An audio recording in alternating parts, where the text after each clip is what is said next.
그러니까 오늘 이제 다들 하는 말이 오늘 그러면 국내 증시 오르겠네. 그럼 네. 얼마만큼 올라줄까? 이거 아닐까 싶은데. 그러니까 그냥 산술적으로 계산기를 이렇게 두들겨 보면 뭐 코스피 뭐 우리 연휴 기간 동안에 그 이제 나스닥의 흐름을 대입을 해보게 되면 뭐 산술적으로 뭐 한 4% 정도 올라야 되지 않느냐 이렇게 생각할 수 있는데 네. 시장이라는 게 그렇지는 않을 것 같고 또 굳이 보자면 그리고 뭐 나스닥 차트부터 먼저 보죠 그냥. 네. 예, 뭐 나스닥 차트 먼저 보면 우리 쉬는 동안에 뭐 장대 양봉을 하면서 급반등을 했는데 또 이런 게 있어요. 그러니까 간밤에 또 이제 나스닥의 그림은 또 이제 이전보다는 조금 이제 아쉬운 거 있잖아요. 그리고 또 장후에 뭐 페이스북의 뭐 실적 부진 때문에 뭐 시간으로 뭐 급락하고 뭐 요런 약간 노이즈가 뭐 있기는 하죠. 그러니까 요런 부분들을 좀 반영한다고 하더라도 오늘 시장은 그래도 대체로 좀 이제 강한 상승을 좀 시도할 수 있는 하루가 아닌가 좀 요렇게 보고 있는데 일단은 그 나스닥이 이렇게 급반등을 하게 된 1등 공신은 역시 실적이다 이거죠. 실적. 그러니까 애플, 뭐 구글, 뭐 AMD 같은 이 대형 기술주들의 호실적이 이 급반등을 이끌어낸 거예요. 그러니까 이것도 의미가 이제 있는 게 우리가 그동안 시장에서 많이 이제 힘들었던 건 뭐냐면 긴축에 대한 우려였잖아요. 그러니까 유동성이 시장에서 이제 빠져나간다는 거. 그러니까 여기에 대해서 시장이 굉장히 좀 몸살을 알았죠. 물론 그 이외에도 이제 다른 복합 변수들이 있어서 그것도 이따 말씀드릴 건데. 근데 자, 우리가 사전적인 용어를 한번 보세요, 여러분. 그러니까 기본적으로 유동성 장세에서 그 다음에 나오는 게 뭡니까? 실적 장세잖아요. 그러니까 유동성이 빠진 자리에 실적이 공백이다라고 했을 때는 사실 시장이 또 이거 미궁속으로 빠져 들어가는 건데 유동성이 빠져나가려는 자리에 실적이 그것을 채워준다라고 했을 때는 요거는 또 이제 괜찮은 그림일 수 있다라고 우리가 생각할 수 있는 거예요. 그러니까 여기서 이제 우리가 시장의 키워드를 하나 어떻게 꼽냐면 이제 시장이 실적 장세로 완전히 턴을 하느냐 이제 이 부분이에요. 그러니까 실적만 된다고 하면 유동성 빠져나가는 건 그렇게 걱정할 건 아니다. 이렇게 볼 수가 있는 이런 이제 상황이 이제 된 거죠. 그러니까 뭐 이런 거예요. 그러니까 뭐 긴축이고 뭐 수급 불균형이고 뭐 그동안 시장을 괴롭힌 여러 요인들이 많지만 아니 객관적으로 상식적으로 주식이 실적이 좋아서 올라가겠다는데 그 누가 토를 달 거예요. 그잖아요. 네. 아무리 우리 시장이 비합리적이고 비이성적인 일이 뭐 수시로 발생하는 거지만 내 주식이 실적으로 올라간다는데 그걸 가지고 그 누가 토를 달 거냐. 그러니까 그런 모습으로 나타난다면은 굉장히 이건 반가운 일일 수 있다라는 거예요. 그러니까 요 부분을 여러분들 한번 보시죠. 그러니까 이제는 좀 더 우리가 실적에 조금 더 집중을 하자. 아까도 말씀드렸지만 페이스북의 실적이 부진해서 시간에 폭락한다고 하지만 전체적으로 예를 들면 애플의 시가총액이나 구글의 시가총액을 봤을 때 페이스북은 그냥 애기예요, 애기. 그러니까 이제 페이스북의 실적 부진 때문에 또 시장이 이렇게 노이즈가 낄 것이냐? 굳이 그렇게 생각하실 필요는 좀 없을 것 같아요. 그러니까 앞으로 이제 유동성이 빠져나간 자리를 이제 실적이 받쳐줄 것이냐? 그럼 실적이 받쳐주려면 어떻게 해야 됩니까? 이제 중간중간 나오는 미국의 어떤 경제 지표나 우리나라의 경제 지표 이런 부분들이 또 실적을 암시할 수 있는 부분이니까 앞으로 이제 지표의 중요성이 이제 그만큼 커질 수 있다. 이걸 암시하는 거고요. 그리고 이제 코스피를 한번 돌아가 볼게요.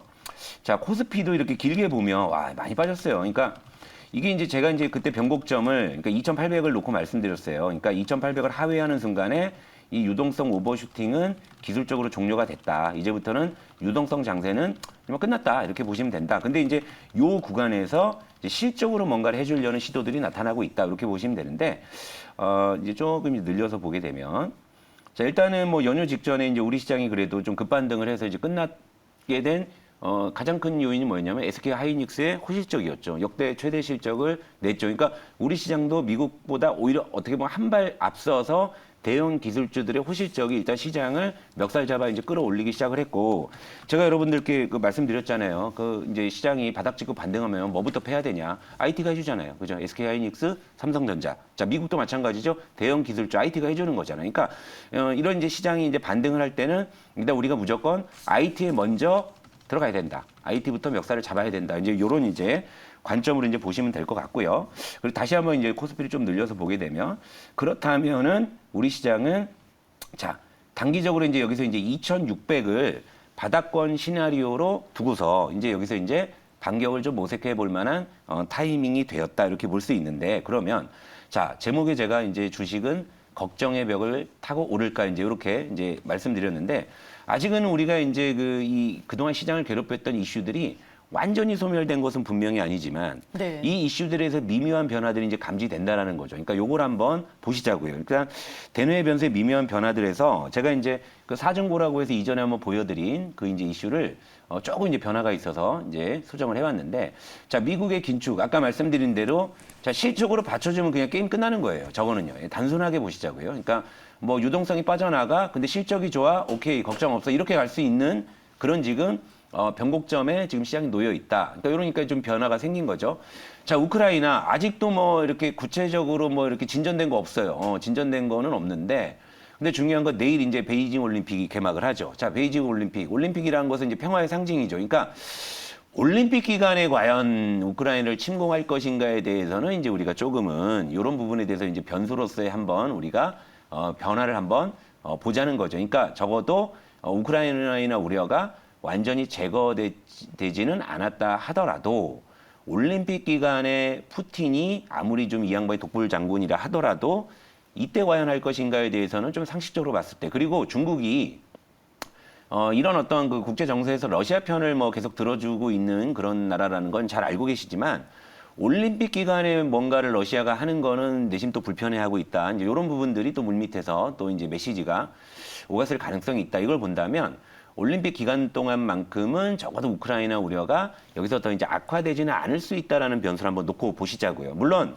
그렇다고 하더라도 저걸 우리가 마냥 기대할 수는 없는 게 2008년 베이징 하계 올림픽 때는 러시아가 실제 체첸을 침공하긴 했어요. 근데 체첸보다는 우크라이나가 지금 국제 정세에 미치는 파급력이나 영향력이 훨씬 더 크기 때문에 푸틴이 과연 그런 어떤 부담을 감수하고서 과연 이 올림픽 기간에 할 것이냐, 이제 이 부분은 좀 따져볼 필요가 있다. 이렇게 해서 대외 요인에 대해서 이제 미묘한 변화를 한번 말씀을 좀 드리는 거고, 자, 대내 요인으로 봤을 때는 이제 많이 이제 그 괴롭혔었던 LG 에너지 솔루션발 수급 불균형은 그러니까 상장일의 클라이막스였다고 보시면 될 것 같아요. 그리고 이제 그 뒤로는 어느 정도는 이제 조금 이 인덱스 편입이나 편출이나 이런 것들이 좀 잦아드는 국면으로 갈 수 있다라는 겁니다. 그러니까 수급 불균형의 좀 정점을 좀 통과하는 게 아닌가 이런 게 생각이 들어요. 그러니까 대형주의 변동성이 이전보다는 조금씩 이제 안정화될 가능성이 있다라는 것도 여러분들이 참고하실 필요가 있고, 그리고 제가 이제 1월에 무엇보다 여러분들께 좀 강조했던, 그래서 좀 이제 방송 중에 많이 발끈해서 좀 죄송하기도 했던 저 기업 신뢰 이슈는 그냥 단순하게 우리나라 사람은 잘 잊어요. 예, 잘 잊으니까 또 시간이 지나면 언제 그랬냐는 듯이 또 안정을 찾을 수 있다. 그러니까 이제 그동안 1월 달에 시장을 괴롭혔던 여러 이슈들이 조금은 이제 완화되는 쪽으로의 작용들을 이제 기대할 수 있다. 이런 이제 상황이라고 했을 때는 우리가 그래도 이제 지난주까지만 해도 이제 겁을 많이 먹고 뭐 투매도 하고 뭐 하셨을 거란 말이에요. 근데 제가 여러 번 여러분들께 반복적으로 말씀드린 건 투매하지 마시자. 투매하지 마시자. 이 말씀을 드렸고, 이제 좀 반등의 어떤 타이밍이 왔기 때문에 여기에 따른 전략을 이제 우리가 이제 준비를 해야 되는데, 결국 이제 지금의 시간이 이건 것 같아요. 그러니까 지난주까지 어떤 1월 달에 공포를 잘 극복하고 인내하신 분과 또 이제 준비된 자의 시간인 거죠. 그러니까 또 공포에 또 투매심에 공포심에 투매를 하신 분들은 지금 당장 아마 주식도 못 사실 거예요. 아마 그러실 거라고. 왜냐하면 던져놓고서 어느 정도 이제 마음이 많이 이제 지금 동요가 되실 테니까. 그러니까 근데 그런 분들도 지금은 제 이야기를 좀 잘 들으신다면 일단 지금은요 IT부터 시작하시면은 무난하지 않나 그런 생각을 많이 하고 있으니까 이제 한번 좀 우리도 좀 반격에 좀 나서 보도록 하겠습니다. 네, 알겠습니다. 2월 시장 시작과 함께 또 시장에 대한 고민들이 정말 많이 되실 네. 것 같아요. 워낙 1월이 힘들었기 때문에 그런 부분들은 이제 조성우 부장님께 포토 상담을 통해서 조언을 얻어보시길 바라겠습니다. 02000-4822, 02000-4822로 전화 주시면 되고요. 샵 2034로 문자 남겨주셔도 상담 신청이 가능합니다. 그러면 이제 IT 위주로 좀 접근을 하자라고 말씀을 해주셨는데 네. 2월에는 IT 위주로 봐야 되는 거예요? 일단은 당장은 그렇게 네. 봐야죠. 그러니까 예를 들면 지금의 반등이 아직까지 확인할 게 있죠. 기술적 반등이냐 추세 전환이냐의 숙제가 아직 남아 있죠. 네. 근데 기술적 반등이 나와도 IT가 제일 이제 먼저 나오는 거고요. 그리고 또 추세 반등이 이제 추세 전환이라고 확인이 되는 순간부터 이제 새로운 녀석들이 올라오는 거예요. 왜 IT예요? 실적이 뒷받침이 돼서? 일단은 아니면 실적이 그냥 뒷받침되기도 하고, 네. 그리고 우리 시장에서 가장 시가총액이 큰 업종이 뭐죠? IT? 예, 그러니까 물론 이제 미국도 IT가 먼저 이끌어주는 반등이긴 하지만 우리나라 같은 경우에는 과거에 이거는 IMF 때도 그랬고요. 그리고 이제 리먼 사태 때도 그랬고 우리 시장이 뭐 코로나 급락 때도 마찬가지였으니까 우리 시장이 숱한 폭락을 겪고 난 다음에 그 이제 황무지에서 가장 먼저 피어나는 꽃이 바로 IT였다라는 거예요. 네. 그러니까 그런 어떤 공식으로 기억하세요. 그러니까 뭐 여러분들 이제 그 최근에 그러니까 코로나 이후에 동학개미 운동으로 이제 주식에 입문하셔갖고 이 방송을 또 보시는 또 애청자분들도 많이 계시고 또 그런 분들이 이런 어떤 극악무도한 또 이제 폭락장을 또 이제 경험해 본 적이 좀 없으시기 때문에 이 이후에 어떻게 할 것인가에 대해서 여러분들 뭐 나름대로 또 공부하시면서 준비하시겠지만 그냥 공식처럼 외우세요. 시장 한번 무너지고 올라올 땐 이제 일단 IT부터다.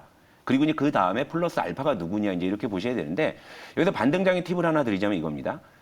반등 이전에, 그러니까 오늘 이전에 이제 뭐 종목이 뭐 계좌에 10개, 20개 있으신 분들, 뭐 너무 빠져 있으니까 어쩌지 못하신 분들, 포트 점검을 여기서 하셔야 돼요. 어떻게 하시냐면, 자, 시장이 반등하죠? 자, 시장 반등보다 강하게 치고 가는 놈은 뭐 무조건 사거나 들고 있거나. 그게 IT, 지금은, 그죠? 그리고 시장만큼만 올라오는 애들이 있어요. 시장은 따라오는 애들. 그런 애들이 이제 차기 주도주군의 후보군, 이렇게 놓을 수 있는 거죠. 그러면 시장 반등을 하는데 못 올라오는 놈이 있으면 그런 놈은 이제 끝난 거예요. 그런 놈은 이제 버려야 된다. 그러니까 이런 부분입니다. 이러고 나서 이제 반격을 준비하셔야 되는데 만약에 여러분들이 이 부분이 어려우시다면 진짜 포트 점검 신청하세요. 제가 그건 이제 열과성을 다해서 도와드릴 테니까 지금 굉장히 중요할 수 있으니까요. 자, 그리고 이제 제가 앞으로 반등장에 IT부터 패자라는 말씀 먼저 드렸고 또 하나 이제 체크 포인트가 있는데 일단 삼성전자 먼저 볼게요. 삼성전자. 그러니까 저는 이런 거예요. 삼성전자 뭐 여기 뭐 작년 연말에 뭐 8만 전자 막 노래 부를 때는 왠지 저 거부감 들어서 별로 저는 IT 사기 싫은데 했는데 지금 구간의 삼성전자라면요, 저는 그냥 별로 어렵지 않게 이거 사셔도 좋습니다 말씀드릴 수 있습니다. 지금 구간에서 삼성전자는요. 예. 그러니까 7만 원대 초반이잖아요. 그러니까 삼성전자는 그러니까 반등장의 IT부터 패자라고 했을 때 일단 삼성전자는 대장주니까 요거 하나 정도는 제가 지금 현재 어렵지 않게 말씀드릴 수 있고 제가 오늘 이제 시장을 지켜보다가 내일은 제가 IT 종목을 하나 갖고 올게요. 예, 또 제 종목을 하나 해야죠. 이럴 때는요. 네. 이렇게 좀 말씀을 좀 드리고 싶고요. 그다음에 이제 하나 마지막으로 봐야 될 게 환율이에요. 환율인데. 일단은 그 연휴 직전에 1,200원을 뚫고 1,205원대까지 갔고요. 실제 연휴 기간 동안은 1,210원까지도 갔었어요. 그러니까 여기서 이제 더 뚫고 나가게 된다고 했을 때는 사실 우리 시장이 치명적인 악재 아니면 1,200원을 강하게 뚫고 가는 일은 없다라는 말씀을 제가 예전부터 계속 드렸는데 여기서 이렇게 보시자고요. 그러니까 지금 여기에서 이제 1,200원 아래로 이제 내려오는 시도가 나왔어요. 그러니까 환율은 저는 안정될 거라고 봐요. 안정될 거라고 보는데 딱 하나 변수가 뭐냐면 우크라이나만 아니면 안정되다. 그러니까 전쟁이 나면 치솟을 거예요. 전쟁이 나면. 근데 제가 전에도 말씀드렸죠. 자, 전쟁이 날 것이냐 말 것이냐 이분법적인 논리로 우리가 시장에 참여할 때는 전쟁이 나는 쪽의 시나리오를 두고서 우리가 시장을 대응하는 것이 아니라 안 나는 쪽에 놓고서 우리가 시장을 대응해야 된다. 그렇기 때문에 공포감에 주식을 집어던지지 마시라는 말씀을 제가 여러 차례 드렸을 겁니다. 근데 지금도 우크라이나 우려가 베이징 올림픽이 그걸 잠시 정도 억눌러 줄 수 있을 거라고는 봐요. 그러나 해결된 게 아니지 않습니까? 올림픽이 끝나면 또 그냥 뭐 이렇게 들어갈 수도 있는 거예요. 그죠? 그러니까 우크라이나만 아니라면 원달러 환율은 여기서 1,200원을 강하게 뚫고 갈 만한 이유는 없다라고 보시는 쪽이 시장 대응이 훨씬 더 심플할 수 있다라는 거예요. 그러니까 환율은 제가 왜 보자면 여기서 만약에 1,200원을 강하게 뚫고 치솟아 갖고 막 1,230원, 40원, 50원 간다 그러면 이렇게 할 수 있는 요인은 지금 당장에 전쟁밖에 없다 이거죠. 그러니까 이렇게 편하게 생각을 하시고요. 여러분 일단 뭐 설 연휴 기간 동안에 그래도 뭐 나름대로 심적으로 뭐 재정비를 하셨고 쉬시는 동안에 또 이제 미국 증시가 안정되는 모습을 보셨기 때문에 설 연휴 직전보다는 심적으로 많이 차분해지셨을 거란 말이죠. 그러니까 여기서부터는 하나둘 반등을 준비하시고 대신에 이제 계좌가 너무 이제 엉망이 돼 있는 막 이렇게 막 뭐 종목이 막 여러 개 되신 분들은 지금 정비하셔야 돼요. 정비 못 하시면요. 여러분들의 이 계좌에 듬뿍 담겨 있는 종목 중에 상당수의 종목은 잊혀진 종목이 될 수도 있는 거예요. 그렇죠? 그러니까 아까도 말씀드렸다시피 시장이 반등하잖아요. 반등장보다 강하게 올라오는 놈은 무조건 잡아야 되는 것이고 시장만큼 따라오는 놈도 역시 갖고 있어야 되는 것이고 근데 시장을 지금 못 따라오는 놈들은 이제 종목에 문제가 생긴 거다. 이렇게 좀 보시면 될 것 같습니다. 아시죠? 너무 어지럽혀지면 뭐부터 정리해야 될지 네, 모르겠는 그렇죠. 거. 네, 그런 건 도와드려야 돼요. 네, 네, 네. 알겠습니다. 저희 조성우 부장님과 함께하는 조성우의 퍼스트 클래스를 끝으로 2부는 여기서 인사드리겠습니다. 내일 또 색다른 그리고 새로운 시장 얘기 나눌 거고요. 저희는 여기에서 물러가겠습니다. 내일 이 시간에 함께해 주시길 바라겠습니다. 시청해 주신 여러분 고맙습니다.